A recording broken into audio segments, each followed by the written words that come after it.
வாழ்க்கை என்பது மிகப்பெரிய போராட்டம் நிறைந்த ஒரு சவால் தான். ஆனால் நம் வாழ்க்கையை சரியாக அணுகினால் நிச்சயமாக வெற்றி பெற முடியும்.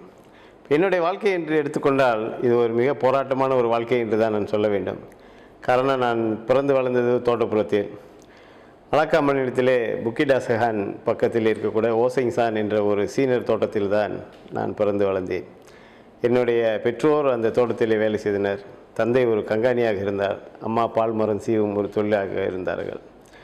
என்னுடைய ஆரம்ப காலம் சவால் நிறைந்த ஒரு காலம்தான். நான் படித்தது புக்கிடாசான் தோட்ட தமிழ் பள்ளி. புக்கிடாசான் தோட்ட தமிழ் பள்ளி என்று சொன்னால் அதிலே பணியாற்றிய ஆசிரியர்கள் என்னுடைய இளமை காலத்தை ஒரு சித்திரமாக செதுக்கினார்கள் தான் என்று சொல்ல வேண்டும். என்னுடைய தலைமை ஆசிரியர் திரு பி பொன்னையா அவர்கள், என்னுடைய வகுப்பாசிரியர் திரு வே ஆறுமுகம் அவர்கள், இவர்கள் எல்லோரும் எங்களுக்கு தலைமைத்துவ பண்புகளை அந்த சிறு வயதிலேயே கற்றுக் கொடுத்தார்கள். பிறகு 1973ஆம் வருடம் நான் இடைநிலைப்பள்ளி ஜாசின் இடைநிலைப்பள்ளிக்கு சென்று படிக்கின்ற பொழுது எதிர்பாராத விதமாக என்னுடைய தகப்பனார் மாரடைப்பினால் காலமானார். 13 வயது வரையில் கஷ்டம் தெரியாமல் வளர்ந்த நான் அந்த நேரத்திலே நான் என் தம்பி தங்கைகளுடன் கஷ்டமான ஒரு நிலைக்கு ஆளானோம். தாயாருடைய ஒருவர் தான் வேலையில் இருந்தால், அதுவும் பால் மரம் சீவும் வேலை தான். அதற்கு பின்னாலே எங்களுக்கு பெரியப்பா பெரியம்மா என்று திரு ரங்கராஜு மற்றும் திருமதி பார்வதி அவர்கள் இருவரும் தங்களுக்கு பிள்ளை இல்லாதனால் நாங்கள் பிள்ளைகளாக அவர்களிடம் வளர்ந்தோம். ஆனாலும் கூட அவர்களும் தோட்டத்தில் வேலை செய்ததினால் எங்களுடைய அந்த பண கஷ்டம் என்பது மிகுந்த அளவிலே இருந்தது. கல்வி ஒன்றுதான் நம்மை போன்ற ஏழைகளை மேலே கொண்டு வர முடியும் என்ற ஒரு சங்கல்பத்திலே நான் என்னை பொறுத்தவரையில் கல்வியில் என்னுடைய நாட்டத்தை செலுத்த வேண்டும் என்று சொல்லி அதிலே குறியாக இருந்தேன். எஸ்பிஎம் முடிந்ததும் எஸ்டிபிஎம் படிக்க நான் நெகிர் செம்பிலானுக்கு வந்தேன்.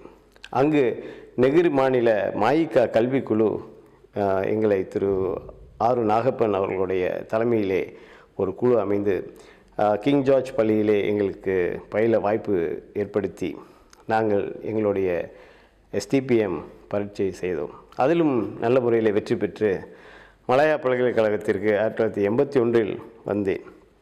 மலாயா பல்கலைக்கழகத்தில் இந்திய ஆய்வியல் துறை மற்றும் நிலநூல் அல்லது பூகோள துறையிலே என்னுடைய இளங்கலை பட்டத்தை தொடர்ந்தேன். ஒரு மாணவர் விடுதியை பெட்டாலிஞ்சாவிலே நிறுவியிருந்தார்கள். எங்களை போன்ற ஏழை மக்கள் அதில் படிப்பதற்கு, குறிப்பாக தோட்ட தொழிலாளர் பிள்ளைகள் தங்கி படிப்பதற்கு அது எங்களுக்கு ஒரு மிகப்பெரிய வாய்ப்பாக இருந்தது. என்னை பொறுத்தவரை பிபிஎன் மாணவர் விடுதி என்பது இந்த நாட்டில் இருக்கக்கூடிய எல்லா சமுதாய அமைப்புகளும் அங்கேதான் பிறந்தன. பலரும் சமுதாயத்தை பற்றி சிந்திக்கக்கூடிய ஒரு சிந்தனையை அந்த விடுதி தான் ஏற்படுத்தி கொடுத்தது என்று தான் நான் சொல்ல வேண்டும். பல பிரச்சனைகளை எதிர்நோக்கினோம். குறிப்பாக பணப்பிரச்சனை.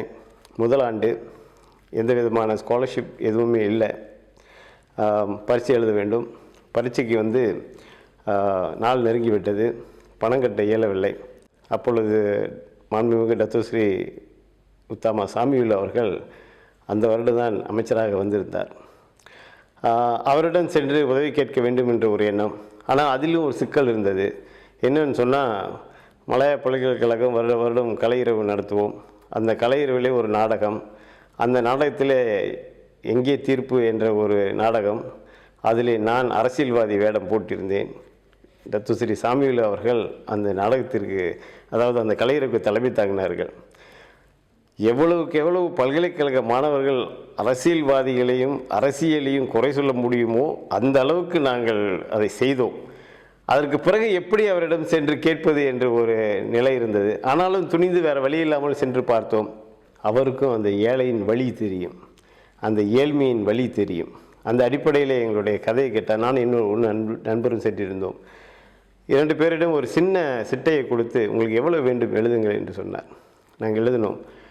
எழுதினுடன் அதை பார்த்த பிறகு, சரி 1000 வெள்ளி கொடுக்குறேன், போய் அதை நீங்கள் பரீட்சைக்கு கட்டணமாக கட்டிவிட்டு பரீட்சை எழுதுங்கள், கவலை இல்லாமல் படியுங்கள் என்று சொன்னார். டத்தோ, நாங்கள் எப்படி இதை திரும்பி கொடுப்பது என்று கேட்டேன்.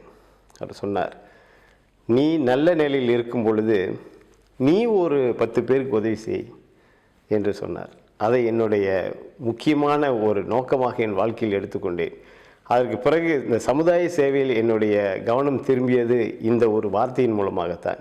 அது முடித்த பிறகு 1985 2005 இந்திய ஆய்வியல் துறையிலே ஒரு பயிற்றுனராக எனக்கு வேலை கிடைத்தது. பயிற்றுனராக சேர்ந்த பிறகு என்னுடைய முதுகலை பட்டத்தை ஆரம்பித்தேன். முதுகலை பட்டம் தமிழ் மற்றும் மலாய் சிறுகதைகளை பற்றியான ஒரு ஆய்வாக அமைந்தது. அதை 1989 வெற்றிகரமாக முடித்துவிட்டு பிறகு ஆசிரியர் பயிற்சி திட்டத்துக்காக ஒரு டிப்ளமா பட்டத்தை படித்தேன். அதற்கு பிறகு நான் 1990 மலாயா பல்கலைக்கழகத்திலே ஒரு விரிவுரையாளராக சேர்ந்தேன். 3 ஆண்டுகளுக்கு பிறகு 1994 எனக்கு PhD படிப்பதற்காக, அதாவது டாக்டர் பட்டம் படிப்பதற்கான வாய்ப்பினை மலாயா பல்கலைக்கழகமே அளித்தது. அவர்களுடைய உபகார சம்பளம் பெற்று சென்னையில் இருக்கக்கூடிய சென்னை பல்கலைக்கழகத்திலே இக்கால தமிழ் நாவல்களின் செல்நெறிகள் என்ற ஆய்வினை டாக்டர் பொற்கோ அவர்களுடைய வழிகாட்டின் மூலமாக செய்து முடித்தேன். இடைநிலைப் பள்ளியிலே இளையோர்கள் இன்று பல சூழல்களிலே வழி தவறி செல்கின்றார்கள். அங்கே மட்டுமல்ல, பல்கலைக்கழகத்தில் கூட இந்த நிகழ்வு நடக்கின்றது. புகைப்பிடித்தல், குடிப்பழக்கம், இன்னும் மற்ற ரூபங்களிலே குண்டர் கும்பல் கலாச்சாரம், இதெல்லாமே இன்று இடைநிலைப் பள்ளிகளில் நடக்கின்றது. எங்களுடைய காலத்திலும் இருந்தது, இல்லை என்று நான் சொல்ல முடியாது. ஆனால் நான் அதில் நுழையவில்லை. காரணம் என்ன என்று சொன்னால், என்னுடைய தாய் பால்மரம் சீவுகிறார். அந்த தாய்க்கு நான் ஏதாவது செய்ய வேண்டும். பின்னால் ஒரு நல்ல நிலையிலே நான் படித்து ஒரு வேலையில் அமர்ந்து அவர்கள் சந்தோஷப்படும் அளவுக்கு அந்த வாழ்க்கையை மாற்றி கொடுக்க வேண்டும் என்ற அந்த எண்ணம் என்னுள் இருந்தது. அந்த எண்ணம் என்னுள் இருக்கும் பொழுது நான் தவறு செய்வதற்கான வாய்ப்பே வராது. என்னுடைய வாழ்க்கையை பொறுத்தவரையில் நான் பல்கலைக்கழகத்திற்கு வந்த பிறகுதான் என்னுடைய மனைவியை சந்தித்தேன். அவர்கள் பெயர் திருமதி ரோஸ்மேரி. இப்பொழுது எனக்கு 3 குழந்தைகள். என்னை பொறுத்தவரையிலே இந்த நாட்டிலே சாதித்தவர்கள் இந்த நாடு இன்று இவ்வளவு செல்வம் கொழிக்கக்கூடிய ஒரு நிலையில் இருக்கிறது என்று சொன்னால், நம்முடைய முன்னோர்கள் எந்த ஒரு ஆயுதம் கூட இல்லாமல் தங்களுடைய கையும் காலை மட்டுமே நம்பி இந்த நாட்டிற்கு உழைத்து இந்த காடாய் கிடந்த இந்த நாட்டை இன்று வளமாக்கி இந்த அளவிற்கு கொண்டு வரக்கூடிய உழைப்பினை அவர்கள் நல்கியிருக்கின்றார்கள். நாம் உழைக்க தெரிந்த ஒரு சமூகம், ஏன் இந்த உழைக்க தெரிந்த சமூகம் மீண்டும் ஒரு மறுமலர்ச்சி எடுத்து ஒரு புதிய சமுதாயமாக உருவாகக்கூடாது? இது இளைஞர்கள் கையில் தான் இருக்கின்றது.